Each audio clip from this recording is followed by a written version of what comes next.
Assalomu alaykum hurmatli ota-onalar. Bugun Al-Xorazm xususiy maktabimizga Sarvarbekda dagalari kelishgan ekan, darslarda qatnashdi. Aka, qalay bo'ldi darslar?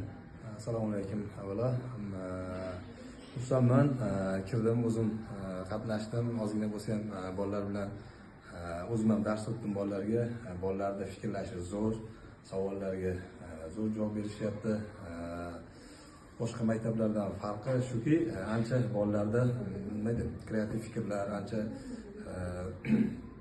intilishlar bor, bilimga chanqoq, bilimni bering deb turishibdi. Bu albatta shu maktab jamoasini, maktabda faoliyat yuritayotgan ustozlarni mehnatlari samarasi hisoblanadi. Mana ko'rib orqamizda shuncha sertifikatlar, ular natija, ya'ni qilingan mehnatni natijasi mana shu yerdan biz ko'rib olishimiz mumkin. Men bu yerga o'g'lim berganidan xursandman.